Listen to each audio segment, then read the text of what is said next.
Welcome back to The Legend of Heroes Trails in the Sky SC. Through this door, or, archway, is our adversary for this chapter, whoever is behind these ghost incidents. And if you've been following the clues laid down both this and the first game, you might have a bit of a suspicion as to who that is. But before we go in, tactics. In this battle, I like to be spread out as much as possible. We don't really have any buffs that benefits us being clumped together, so being spread out is good because this boss has a very, very dangerous AoE attack. So obviously I want to avoid that. I think my Augment setup's pretty much fine. I've got Clock Up EX on 2 people as well as Clock Down. Clock Down is very, very useful here. You should have Clock Down on at least someone at this point. And then I've got Tear on you and Earthguard on you. Yeah, I think this is about right. Okay, now that I've set my formation, let's go.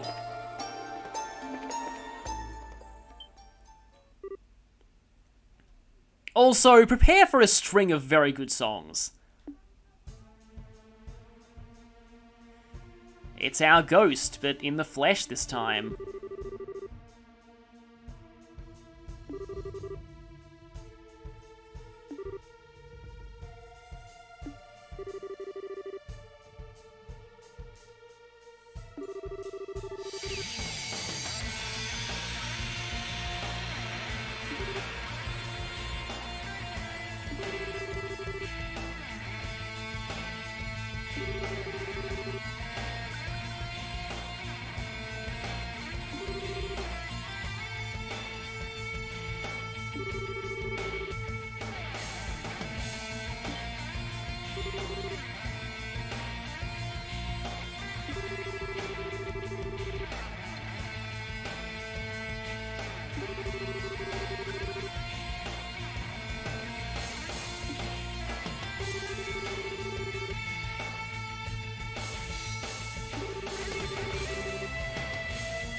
They were behind this.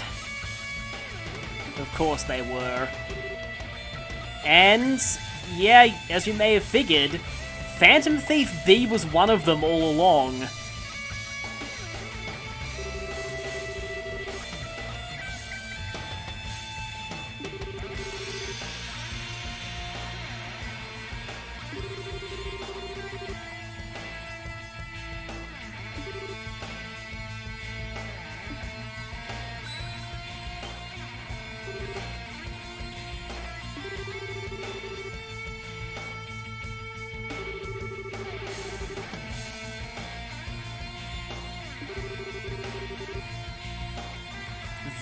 There's more than one? Well, guess that confirms it. They were developed by the Society to begin with. Cassius somehow managed to get his hands on one.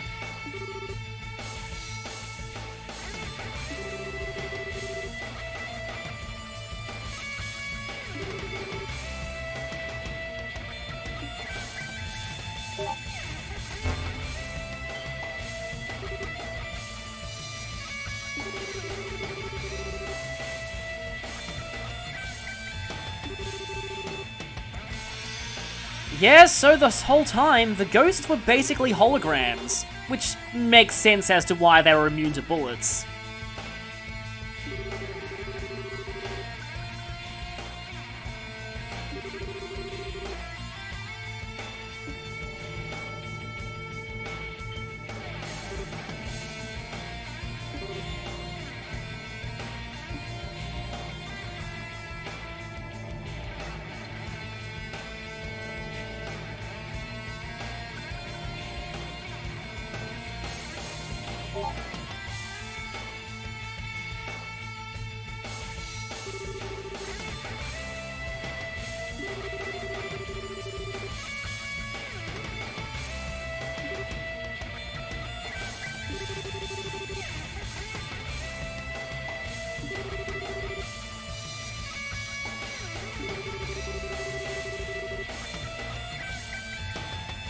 You almost sparked a riot. You almost made the election even more heated.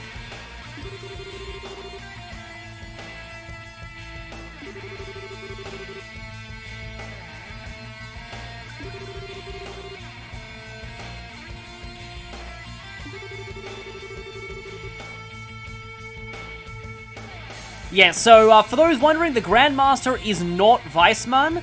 He is one of the Anguis. They are basically the next highest. I think the hierarchy goes Enforcers, then Anguis, and then the Grandmaster is the actual true leader of Ouroboros, who, as of this point in the series, we actually do not know the identity of. But there's been a lot of speculation as to who it could be.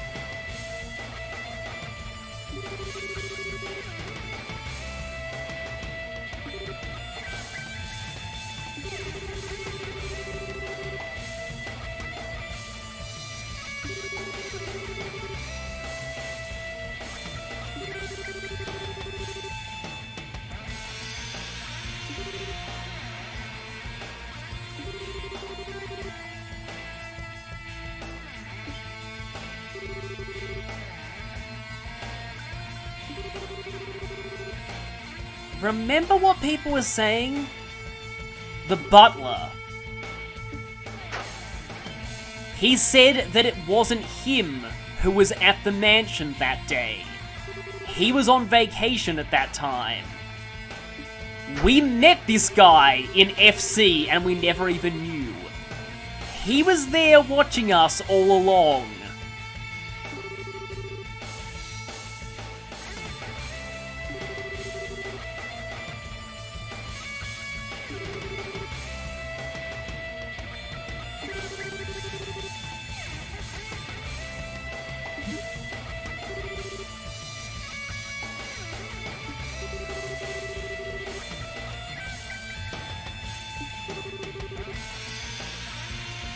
Yes, in many ways, Bleublanc is kind of Olivier's evil counterpart. He's basically Olivier with most of his ethics removed. And that actually makes him surprisingly creepy when he can be.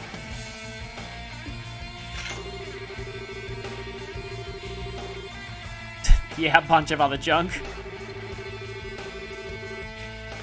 I get the feeling he's not going to come quietly.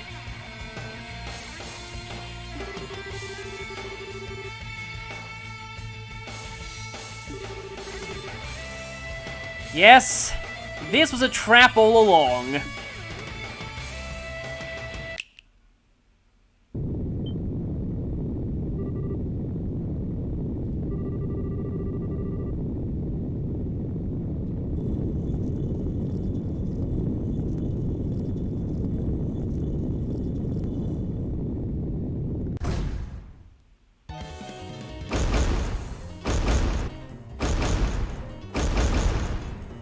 I actually consider the animation on this thing pretty impressive for, like, at the time, a PSP and early PC game. Armored Centaur machine is right. How'd they coincidentally build a school on top of this thing? Oh, right, it was already broken, but... yeah, the Society's always been good with machines, it seems. And it's epic boss theme time.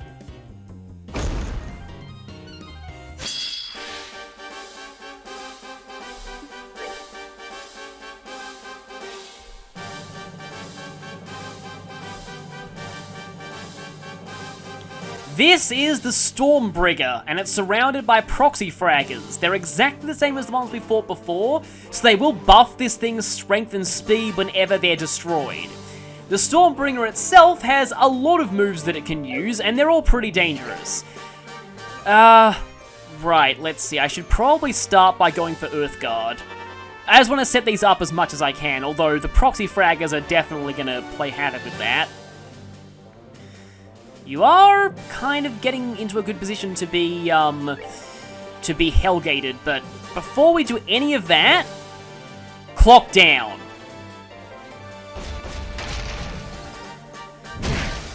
Okay, going for Agate first, it seems.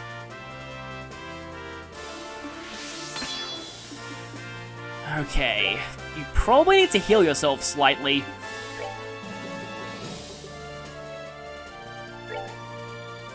I forget if you're actually immune to delay or not, but I guess we'll find out. Yes, you're immune to delay. That was probably to be expected. Okay, I'll probably want to save the Earth Guard for emergencies here. Clock Up EX is probably going to be a lot more useful.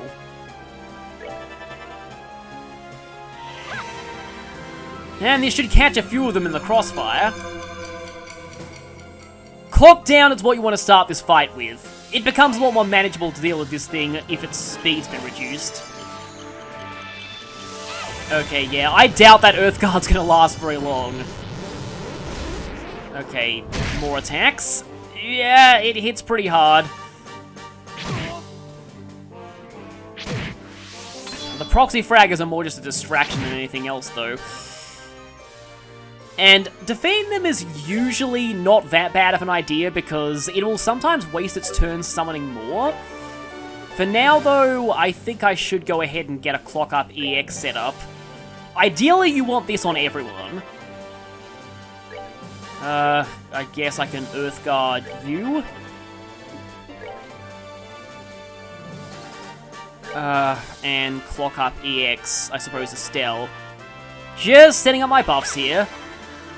If worse comes to worse, I can S-Break with Chloe and heal everyone. Yeah, Elixir Christ or Radiance Plash works pretty much exactly the same way it does in the last game. So I think it actually heals more at base this time. Right. Okay. If I can't do that to you... Let's see how much this does. Let's do it. Okay. Not a lot. But at least it looks kind of cool.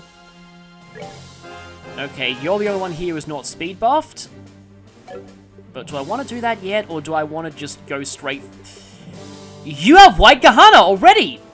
I didn't notice you had that. Okay, that could be a decent thing. The problem with that is that... Actually, it's pretty expensive. They definitely did nerf it in terms of its EP cost, so maybe I should rather... Oh, but all I have is Stone Hammer, not Stone Impact. I'm gonna use this like once or so. We do have EP charges. No, and luckily you got in range, except Agat's probably gonna die right now. No, it's gonna summon more. Wow, Tyrell already? I think all I really need here is Tira. So there is a reason why I had everyone spread out. And that's because if you're bunched up too closely together, this thing can use this move, I forget exactly what it's called, but it's an AoE sword strike with both of its swords, and it inflicts random status ailments, including delay. And that's the real problem, because if it gets you with delay on your entire party, there's a very good chance that you will just straight up die, and because it will immediately hit you again, thanks to everyone being AT delayed, and again, you just all die. Yeah, that's basically it. So, obviously, we're not going to let that happen. You are slightly vulnerable to water, so that's good. Okay, do I Earth Guard, or do I just... in terms of HP, we're kind of okay right now, except for Olivier. I think I'm going to need to go ahead and heal you. Ariel's a lot better in terms of EP, except it doesn't actually affect you.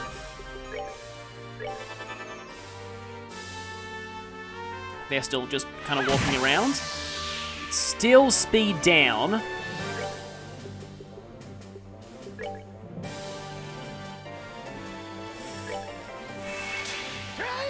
I want to start taking care of those things. Unfortunately, there goes Death Throws, which means the boss is going to get speed and strength buffed.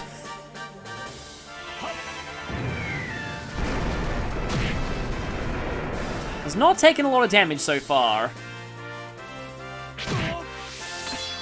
Wow, that speed buff means bad things and strength buff as well. I might need to use this. Yeah, that's not going to catch Olivier. I had a feeling it wouldn't.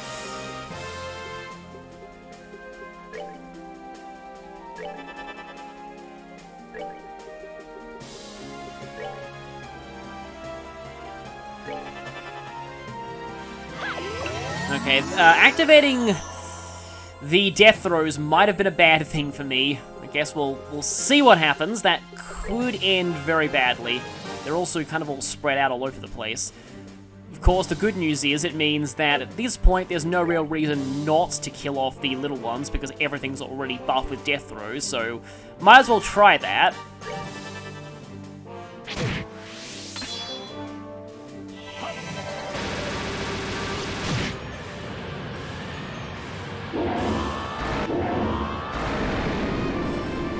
I have a feeling I'm going to have to S-break with Agate right now, because if I don't, he's probably going to die to the boss. So let's do that. Now, if I hit the close... Oh, just barely not in range of the big guy. Oh, well, I guess I can kind of clear the field. You should take out both of them. Okay, there we go. Now all we have to worry about is this thing, and it's going for that. Okay, Olivier can cancel. I should be fine. But you are running very, very low on EP.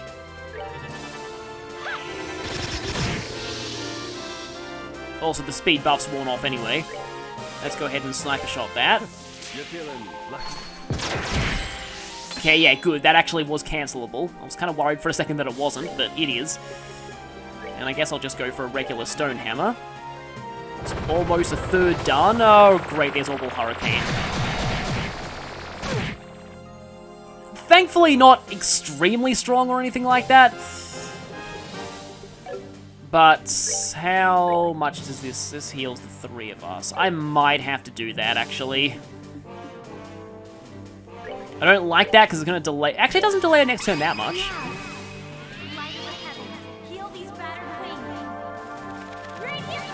But yeah, we've never actually seen this before this playthrough, so I may as well show it. And since it's the 200 CP version, we get defense buff too.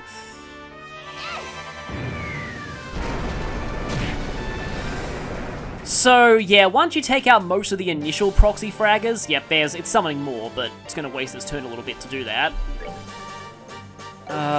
Okay, I think I will actually go ahead and use an EP charge. Can't use an EP charge on Chloe. I guess Agate will have to do that. So in that case, I'm going to go ahead and Stone Hammer you in the face. You still have just barely enough to get one more Soul Blur in. Or Aqua Bleed, because that's going to do a little bit more. Used to things being immune to water. Okay, I believe Curse Blade is what I was worried about. Yeah, so that's an AoE attack, and if that hits your entire party and all of them get status, that can cause this battle to go south very quickly. Okay, do you have... Yes, you do have Water Arts. Yeah, I may as well go for that. Oh, and my speed buffs have worn off, too. So that could also be a problem. I promised that I'd use your turn to EP charge. Oh, and I still have more meatballs. So I may as well use them, because they're actually not going to be useful for much longer. Okay, it's actually getting fairly close to half.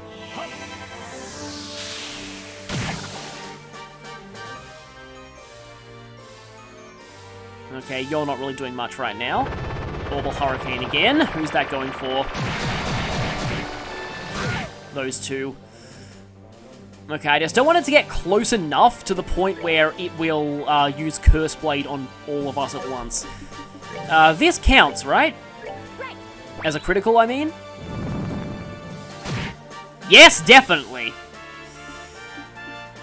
Okay, at this rate, yeah, I may as well just spam all of these on it.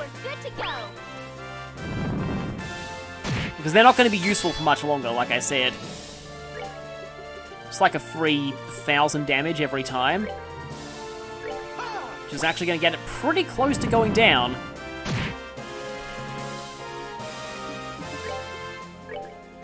Take that. They also have effectively infinite range.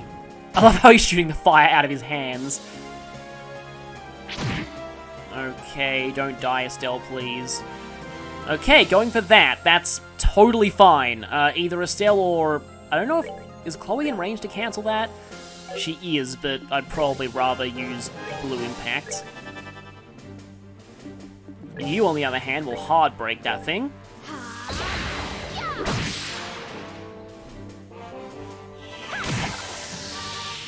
Should be almost done, actually.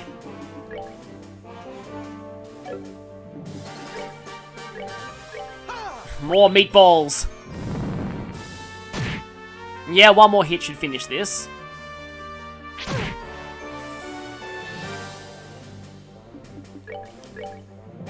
I don't know if this will do it, but it'd be kind of cool if it does. Your aid, please, to me. Oh wow, it actually did not do it? Yeah, that's where we run into a problem when it starts using that as an AoE attack. Can I get in range to use Azalea Kiss, please? No, because its big fat body's blocking the way. Because I don't want Chloe to miss out on the experience from this. How much health does it have? It must have 7! Are you serious? Come on. Don't kill us, please. Or Hurricane, okay, that's fine. That shouldn't kill us.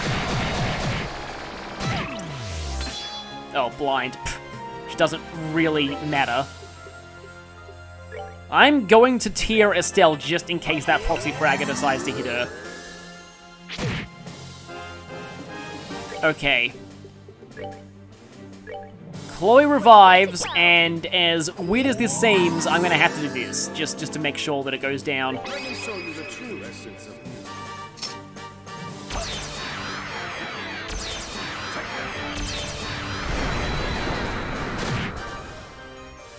Actually, I believe you have to defeat all the Proxy Fraggers to end the fight. Also, this thing's explosion is kind of over the top and impressive.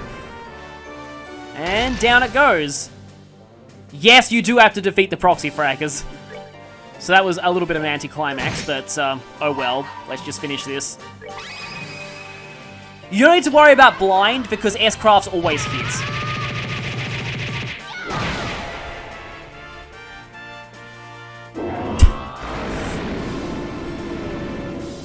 It's futilely attempting to buff its master. And yeah, Chloe's the only one who leveled up out of that, so definitely glad that I revived her. So yeah, that fight went kind of weird, but the main key to that is make sure that you spread out. You didn't get to see the worst of Curse Blade. On my first playthrough, had everyone clumped together. It used Curse Blade, everyone got hit with delay, and it immediately used Curse Blade again, and we all died. So that is a thing that can happen. Make sure it doesn't. But the music is still pretty intense right now.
Not even Sieg will be able to back us up now. Completely denied.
Oh, I guess it was a good thing we brought her down here. Dorothy saves the day without even realizing it.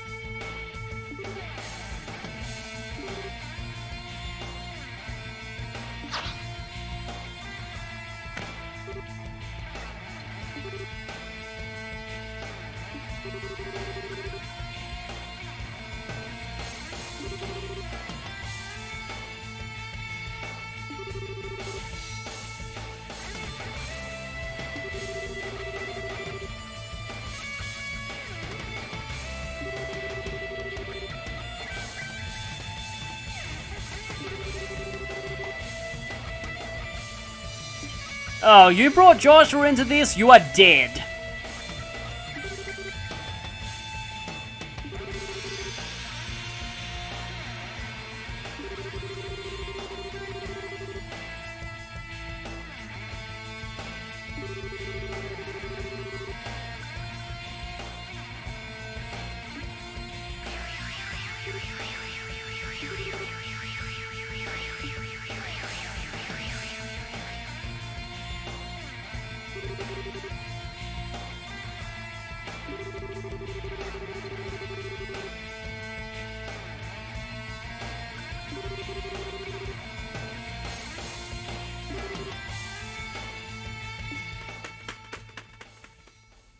That was our first taste of what the Enforcers of Ouroboros can do.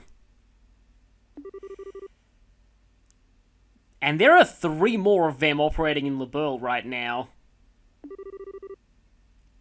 Not counting Joshua and Louvet, who, while technically an Enforcer, I consider him an even higher rank.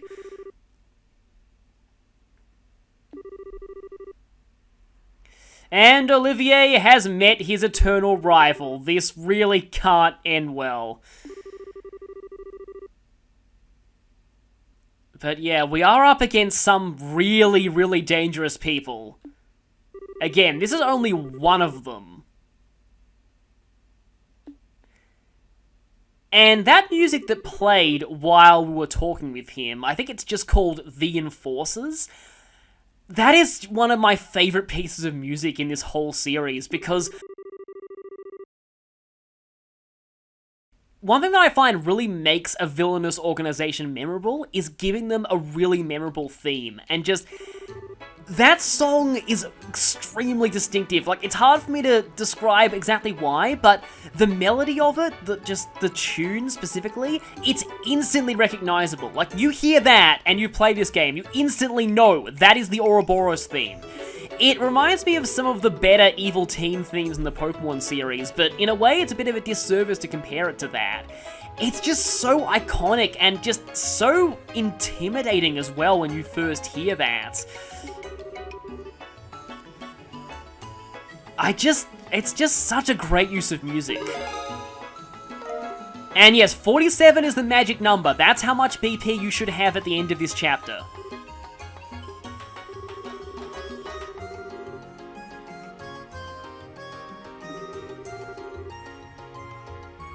So yeah, while we didn't manage to apprehend the perpetrator or the gospel, we did figure out that those ghost sightings were actually part of something even more sinister.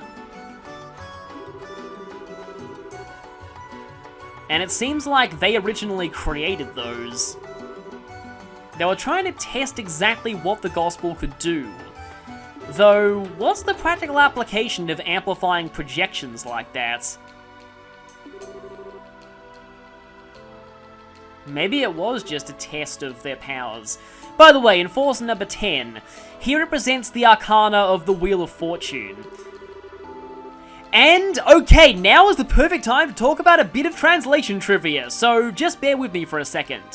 Enforcer. So, the Japanese term for that, which I'll just put up on screen now, I believe it's pronounced 執行者 but it literally means one who carries out someone's will, or like one who enforces one's will. It's basically judge, jury, and executioner in one word, and it also has Buddhist connotations, apparently. So, Enforcer is the best literal translation you can get of that as a single word, and I think it's a really good translation. But this is the one case where the official localization has gone with a literal translation of the kanji, as opposed to the katakana reading that the word is given in the Japanese version, because in the Japanese version, that word, while it means the same thing, is pronounced region or legion. And that's supposed to be what the characters are saying in universe in the Japanese version. So, Legion number 10, Legion number 13. 久しぶりと言っておこうか。レギオンナンバー13。 The thing about that is, Legion actually means a unit as opposed to a single person, so I can understand why they decided that, yeah, that doesn't really make sense as a translation, because here it is being used to refer to specific individuals. I vastly prefer the term Enforcer to Legion. You might see some early fan sites using the term Legion, because I think that's what it was called in the original translation of FC. But yeah, I'll be using the term Enforcer. Enforcer is the official term at this point. But yeah. So, Anguis is the katakana reading, and the literal translation of the kanji there is snake apostles, just like they said in the dialogue at the end of the last game. So every other Ouroboros related term, they actually do use the English from the Japanese version. This is the one where they don't, and I do think they made a good choice there. So, yeah, I've been waiting to talk about that for a long time. They technically used that term back in FC, but only once during that cutscene, and it wasn't really relevant back then. So, and also would have been huge mood whiplash just to launch into translation trivia during that scene, so I didn't. I saved it until now. So, Bleublanc, I'm probably butchering that pronunciation, because I'm pretty sure that is French, but he's a very interesting character. Now, one thing that I will say is, don't get your hopes up for a dramatic mask reveal. His mask really doesn't mean anything. In fact, he's arguably more recognizable with the mask than he is without it. His identity behind the mask does not actually mean anything. He's not going to dramatically be revealed to be anyone we know. I consider him to be a little bit like, and obviously not in every respect, and I know this comparison's a bit cliche, but I consider him in that regard to be a bit like the Joker, in that who he was before he became Phantom Thief B and Enforcer number 10 of Ouroboros does not matter. In fact, I don't think even he cares about his life before then at this point. It's my personal theory that Bleublanc is not his real name, and that he's gone by several aliases over the years, and that's just his favorite alias. Whatever his real name is, it's not important, and he's probably long since forgotten it. Anyway, there's a lot more regarding him that I could talk about, but I just can't yet because we'll be seeing him again, let's just say. He's interesting. He's basically Olivier's villainous foil. And also Chloe's to some extent too. But one of his lines there was actually pretty interesting. It's implied that he has a bit of disdain for Erebonians. And I have a few theories as to why, but again, I can't quite talk about that just yet because, yeah.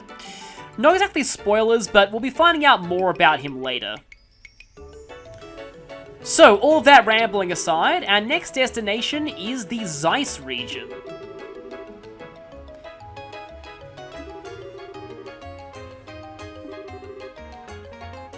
And, well, Ouroboros seems to have left this area right now, and whatever experiment they're conducting is finished. Also, Sting is a pretty cool name.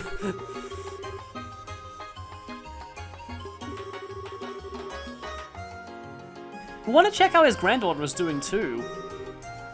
She's not going to like it when she finds out what happened to Joshua though.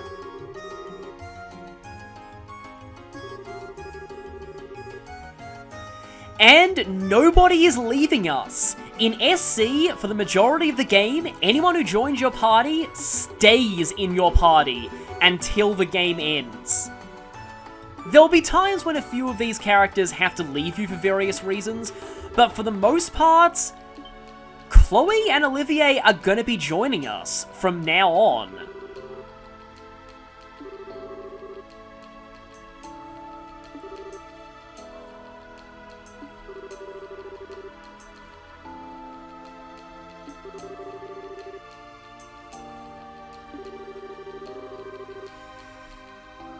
I knew you'd say that.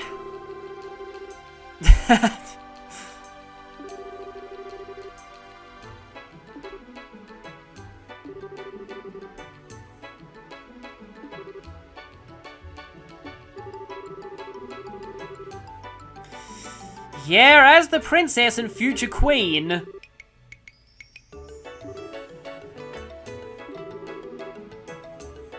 And as our friend, you've got a pretty big stake in all this.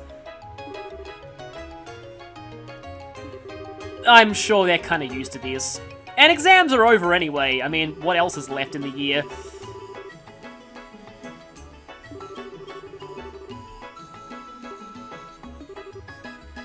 If you're gonna miss any point in school, it's usually that period after exams. Nothing much tends to happen then.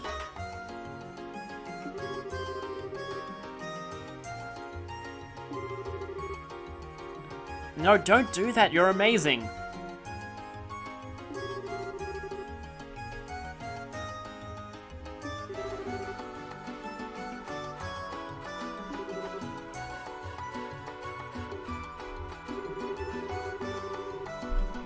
That nerfed bird, but still. I could have tried pulling off Comfort in that fight, but I just didn't really feel the need.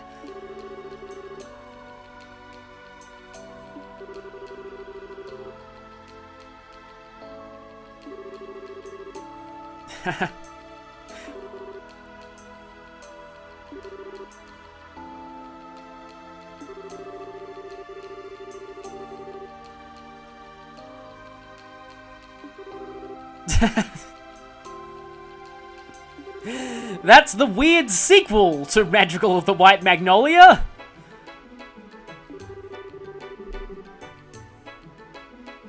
I can just picture that now.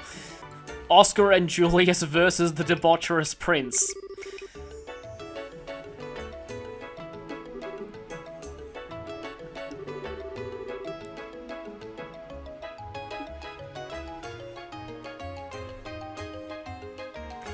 And that ends Chapter 1, Sneaking Shadows. And, well, yep, there's the achievement popping up for that. I kind of wish that was Olivier and not Kevin, but still. This music's a bit unfitting, but I've pretty much said my piece there. We have a preview of what the Enforcers can do. We fought a giant mechanical centaur. Next time, we actually are not leaving Ruin just yet. There are 2 side quests here that have to be done right now. So we'll be taking care of those in the next part, and it will involve more gambling. So look forward to that next time.